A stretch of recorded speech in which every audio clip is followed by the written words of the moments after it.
মানুষ আমাকে দেখে তাদের কিছুই নেই, তারা পরিবর্তন চাইছে এবং তারা নিরাপত্তা এবং সার্বিক উন্নয়ন চাইছে মানুষ।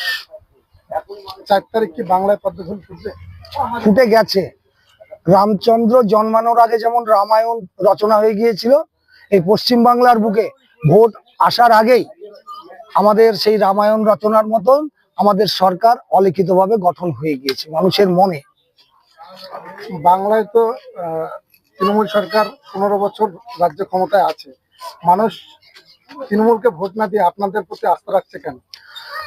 এই 15 বছরে যে দুর্নীতি এই তৃণমূল সরকার করেছে, বেকারদের যেভাবে হতাশার মধ্যে ফেলেছে, এই বাংলার যুবকদের পরিযায়ী শ্রমিক হিসেবে যেভাবে বিজেপি শাসিত রাজ্যগুলোতে পাঠিয়েছে এবং আমার মা বোনেদের ইজ্জত নিয়ে যে দুর্ব্যবহার করেছে, ইজ্জত নিয়ে যেভাবে ছিনিমিনি খেলেছে, সেই বিষয়ে আমার বাংলার জনগণ সমস্ত ওয়াকিবহাল।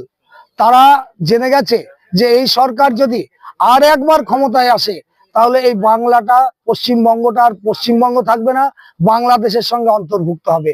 তাই এই বাংলাকে বাঁচাতে, ভারতের ভূখণ্ড অখণ্ডতা বজায় রাখতে তারা এই রাজ্যে পরিবর্তন চাইছে এবং বিজেপিকে ক্ষমতায় আনতে চাইছে। দাদা, ভোট যত এগিয়ে আসছে লড়াই কি তত কঠিন হচ্ছে? তো এই লড়াই কঠিন কিচ্ছু নয়, যত এগিয়ে আসছে দিন তত মানুষের মনে উচ্ছ্বাস বাড়ছে, আনন্দ বাড়ছে, যে জয়ের উল্লাস আবিরটা, গেরুয়া আবিরটা তত তাড়াতাড়ি তারা মাখতে পারবে। তাই তারা এটা যদি বলেন যে তীব্রতা বা লড়াই, এর লড়াই বলে কিছু না, এটা দুর্নীতির সঙ্গে সততার লড়াই।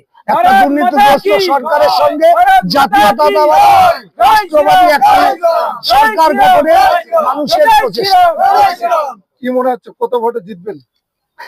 ওটা তো বলা মুশকিল। জনতা জনার্দন তারা যেভাবে চাইবে আমাকে সেইভাবেই নেবে।